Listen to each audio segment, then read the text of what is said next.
First of all, let me just say how much I love making emulsified body sugar scrubs. I don't know, it's like therapeutic for me. So first things first, we're going to go ahead to measure out the Shea Butter. This is one of my major ingredients that I think make your skin feel absolutely amazing in body scrubs.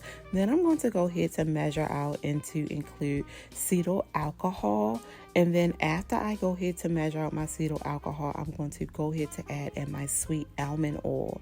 After adding in my sweet almond oil, making sure I measure it first, then my next step is going to consist of me going ahead to add a little bit more Cetyl Alcohol and then adding in my emulsifying wax. So after I add in my emulsifying wax, I make sure everything is all in a mixing bowl. And then what we're going to do is after we add everything and have everything in a mixing bowl, we're going to next do the double boiler method, boil it, and then place it in a freezer for a few minutes until it's solid like the picture shown here. Then what I am going to do is I am going to start mixing this blend up. It's still going to be really soft even though it's solid on the surface, but what we're going to do is just start mixing. We just want to have like that kind of whip feel to it. And then after we start mixing it, what I like to do is I like to go in with my preservative. Yes, a preservative is a must in my opinion to keep all the ookies and nasty bacteria away, especially since this product will be used in the shower. So I go ahead to place it back on my my measuring tool, my scale. I go ahead to add in my preservative. Once I add in my preservative, I like to really get it blended up in there so I can make sure it's nice and mixed up in the mixture. So after I go ahead to mix it up really good, I go ahead and then I want to go ahead to add in my glycerin, my vegetable glycerin. Vegetable glycerin will make sure your product contains that moisture. It will retain that moisture actually when you are in any type of skincare product. Then what I do is I go in with my fragrance. My fragrance is usually my step to my last step before I add the sugar. I add that in real good. I give it a blend. Sometimes I like to go in with a spatula after I mix because it gets kind of all over the sides of the bowl. So now that I have that mixed up really good, I like to go back and use my scale because this time we are going to get to the really fun part. This is where we will go ahead to add in the sugar, guys, the main component when it comes to sugar body scrubs. Listen, if you have ever used any type of body scrub, you know that silky soft feeling is what you're really looking for.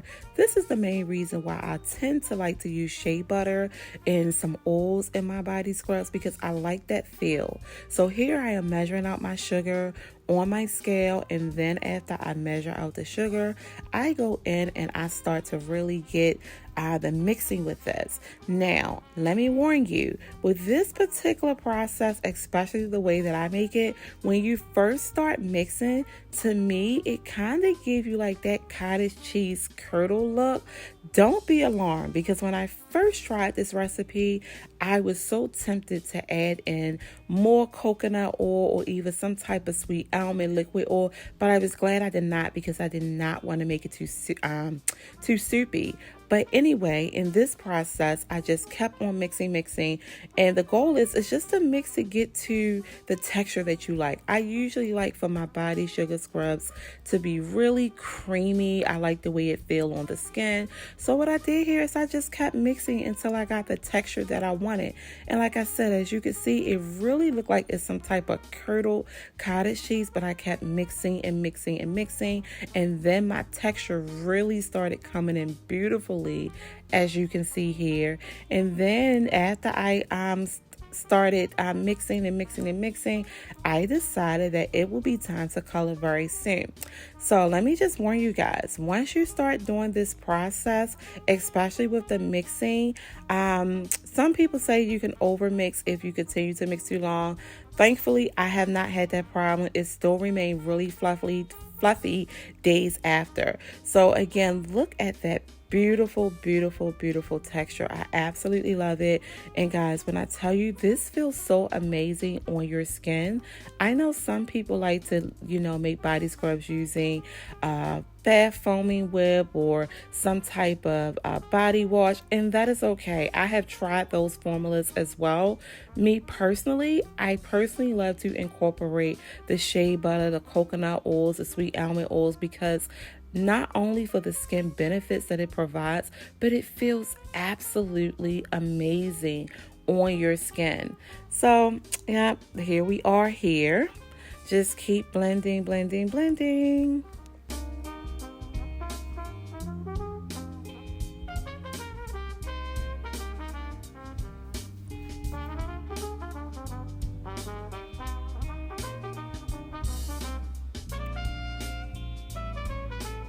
Now with this particular process, I decided to go in to add a little bit more fragrance oil.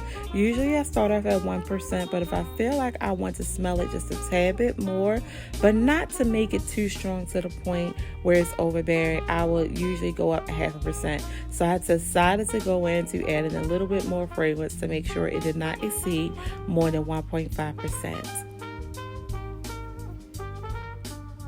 Look at that texture. Look how creamy that is. Oh my gosh, when I tell you, it smells absolutely amazing. Like, sometimes I have to really pinch myself and remind myself, hey, this is not edible. Now I use the coloring process. I usually use skin pigmentation powders from madmicas.com. Listen, a little bit of pigment powder, especially when you're using mica skin pigmentation powders, go a long way. You do not need a lot. And I notice sometimes after it sits for about a day or so, the color tends to become darker. So be really mindful about that. A little bit of Mad Mica skin pigmentation powders go a really, really long way.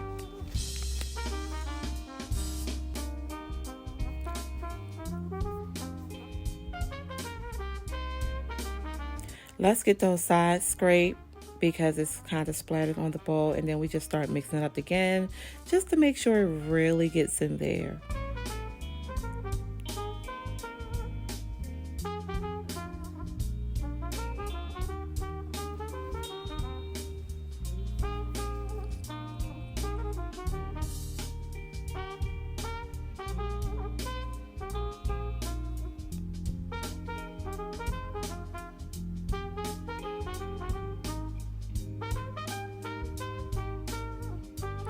Now that that is beautifully blended, what I am going to do is I like to, since I'm making cotton candy, that's another reason, that's another thing that I meant to mention.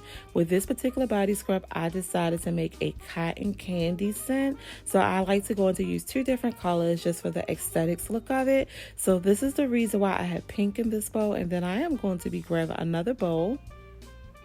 And then when grabbing another bowl, I am going to be coloring that mixture to a totally different color, which will be blue. Because we already know that cotton candy is pink and blue, at least most cotton candies that I have seen. Alright, so here's our second bowl. We're going to go ahead to add the blue mica powder in. Remember, a little goes a long way. I should have used a different whisk, especially since I had pink on the previous one, but it's okay. It was enough blue in this mixture that did not turn this color any different type of color. So it blended beautifully without getting too much of the pink mixed in.